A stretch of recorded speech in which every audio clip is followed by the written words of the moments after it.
You know, we talk about artificial intelligence like it's some kind of magic, right? Like this independent mind just, poof, appears out of nowhere, fully formed and ready to work. It's that classic idea of the ghost in the machine. And at the heart of that magic is this one big idea, that AI just learns by itself. It just looks at data, figures it out, gets better, all on its own, with no help from us. A totally self-sufficient brain. But is that what's really going on? I mean, think about it. If something's learning, doesn't that mean it has to have a teacher, some kind of guide? Well, that one simple question, that's exactly what we're going to dig into right now. And to help us get to the bottom of this, we're going to dive into this incredible new film called Humans in the Loop. It's the perfect way to see what's going on, because it basically pulls back the curtain on this whole illusion and shows us the people who are actually making this AI engine run. So this film came out in 2025, and its whole argument, its main point, is that AI is not this neutral, objective thing we imagine it to be. Nope, it's more like a mirror that reflects all the hidden human work, all of our biases, and even the power dynamics of the very people who train it, which, of course, leads to the big question. Who are these people? Well, the film gives us an answer by introducing us to one person, the main character. And she really stands in for the millions of, well, invisible workers, the real teachers behind what we call artificial intelligence. Her name is Nehma, and her story, well, it's not just her story. It's the story of how AI really learns. Okay, so Nehma's job is what's known as ghost work. She's a data labeler. And that means day in and day out, she's sitting at a computer just doing these tiny little tasks, tagging images, sorting information. Basically, she is teaching the algorithm how to see and understand the world. Every single decision she makes is another piece of the puzzle that makes AI look so intelligent. Okay, and this is where it gets really interesting, because the film uses Nehma's job to completely flip our understanding of one of the hottest topics in AI, bias. You know how we usually talk about bias in AI? We talk about it like it's a bug, right? A little technical glitch that engineers can just go in and patch. But what this film argues is that no, bias isn't a bug, it's a feature. It's baked right into the system from the start.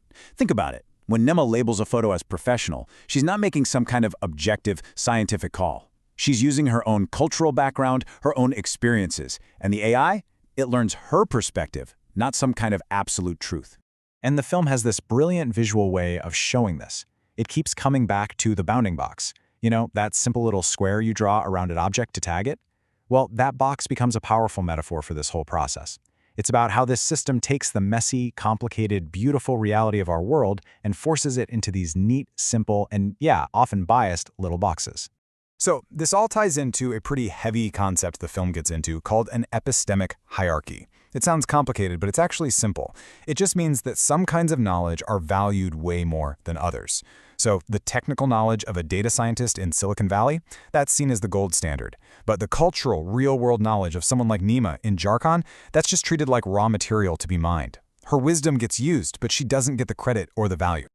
And this isn't just about whose knowledge counts. It's also about labor. The film really makes you face the hidden human price tag that comes with this thing we call automation.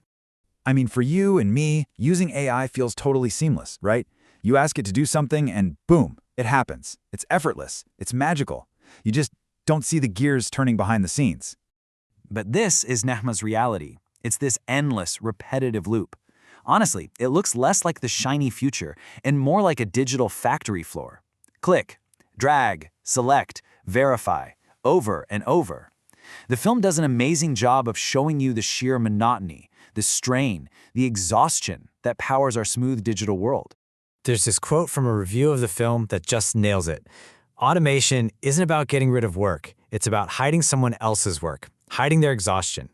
So this critique goes even deeper than just the work itself. Get this.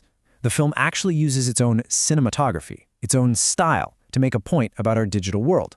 The way the movie looks and feels, that's a huge part of the message. So on one hand, you have Nehma's life outside of work. The camera is fluid, the light is warm and natural, everything feels organic and real. But then, when she's at her digital workstation, the shots become rigid and structured. The lighting is harsh. It all feels flat, abstract, just like the data she's created. And this isn't just about pretty pictures. I mean, listen to the sound design. The clicks of the keyboard literally drown out conversations. Or look at the camera work, these intense close-ups on her tired eyes. Every single artistic choice is hammering home this idea of our complex world being squashed and flattened into data points. So, where does this all leave us?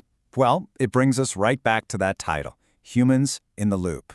Because the film's big conclusion is this: yeah, humans are in the loop, all right. They're essential, but they are absolutely not in control of it.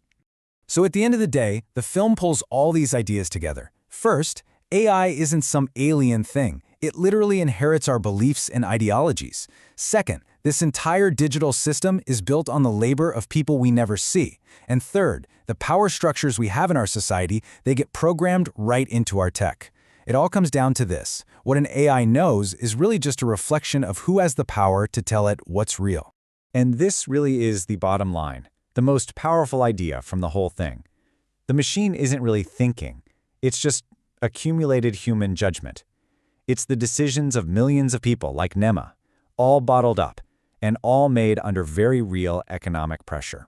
And that leaves us with a really tough final question, doesn't it? The film basically says that trying to fix bias in AI is like trying to fix your reflection by cleaning the mirror. So if the AI is just a mirror of our society, what do we need to change first, the technology or us?